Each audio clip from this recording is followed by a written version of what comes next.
নমস্কার বন্ধুরা, তোমাদের সকলকে সনাতনী শ্রাবণী চ্যানেলে স্বাগত জানিয়ে শুরু করছি আজকের ভিডিও। ঈশ্বর সর্বভূতানাং হৃদ্দেশে অর্জুন তিষ্ঠতি ভ্রামায়ণ সর্বভূতানি যন্ত্ররূঢ়ানি মায়া। ঈশ্বর সর্বভূতে অবস্থান করে মায়ার দ্বারা শরীররূপী যন্ত্রে আরূঢ় জীবকে সংসারে প্রেরণ করছে।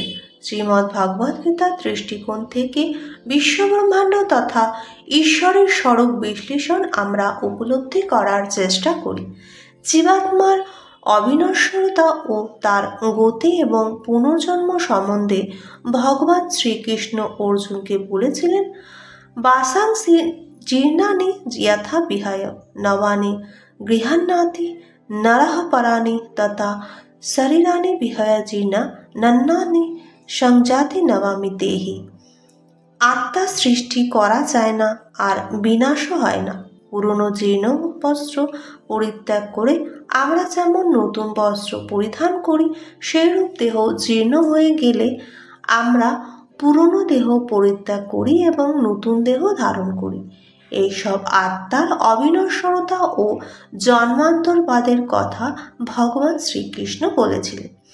এই জড়জগৎ হলো অপরা প্রকৃতি। জীবাত্মাকে তিনি পরা প্রকৃতি বলেছেন আর স্বয়ং নিজেকে তিনি জগতের সৃষ্টি ও প্রলয়ের মূল কারণ বলে অভিহিত করেছেন।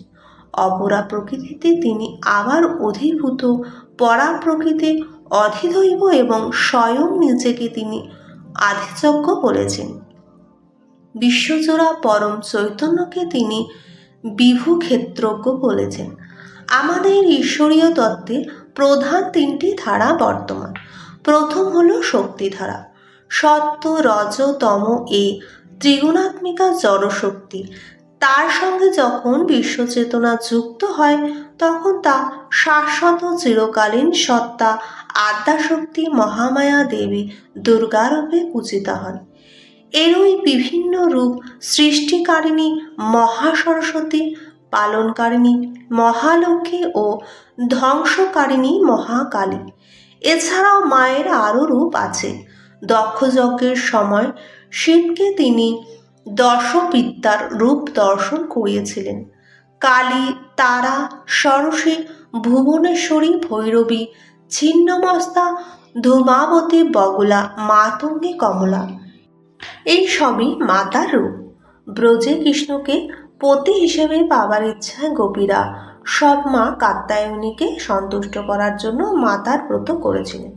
মা কাত্যায়নী দুর্গারই আর এক রূপ। মা কাত্যায়নীকে সন্তুষ্ট করে পরম পুরুষ অনাদি গোবিন্দকে পেয়েছিলেন। শিবতত্ত্ব এই তত্ত্ব বিশ্বব্রহ্মাণ্ড জোড়া পরম চৈতন্যকে শিব সদাশিব রূপে কল্পনা করা হয়েছে। এই অর্থে শিব এবং হরি একই হরিহর আত্মা। শিব হলেন পুরুষ আর প্রকৃতি হলেন দুর্গা। শিবলিঙ্গ হল পুরুষ প্রকৃতি মিলিত রূপ। দক্ষযজ্ঞে মা সতী দেহত্যাগের পর শিব উন্মত্তের মতো চারদিকে ঘুরে বেড়াচ্ছিলেন। ব্রাহ্মণ, মুনি, গৃহীগণ তার সেই রূপ থেকে মোহিত হয়ে পড়ে। পরে মুনিগণ ক্রুদ্ধ হয়ে শিবকে শাপ দেন। শিব উন্মত্তের মতো আচরণ করতে থাকেন। স্বর্গ, মর্ত্য, পাতাল হুলস্থুল করে যায়। ব্রহ্মা, বিষ্ণু সকলের অনুরোধে অবশেষে শিব শান্ত হয়। শিবের কথায় সকলে শিবলিঙ্গের পুজো করা স্বীকার করে নেয়। সর্বত্র শিবলিঙ্গ প্রতিষ্ঠা করে সকলে সেই লিঙ্গের পুজো করতে শুরু করে। শিবলিঙ্গ হল পুরুষ প্রকৃতির মিলন রূপ। শিবের যেখানে পুজো হয় সেখানে তার মূর্তি থাকে। পরম পুরুষ প্রকৃতির মিলন রূপ এই শিবলিঙ্গ। শিবতত্ত্ব হল মূলত ধারা। তিনি হলেন মহাদেব, মহাত্রাণ, মহাযোগী, মহেশ্বর।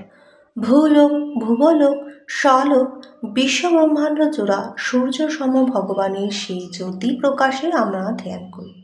তিনি আমাদের বুদ্ধিকে নির্মল করুন। এই বিশ্বব্রহ্মাণ্ড জোড়া জ্যোতির্ময় পরম চৈতন্য। কোনো উচ্চ স্তরের সাধক পুরুষের মূল লক্ষ্য হল ভগবৎ চরণ প্রাপ্ত হওয়া। সেই সচিদানন্দ ভগবানের সম্পর্কে স্থাপিত হয় এক একনিষ্ঠ, তাতেই যেন মন প্রাণ সমর্পণ করা। সেইটি হলো তার সাধনা।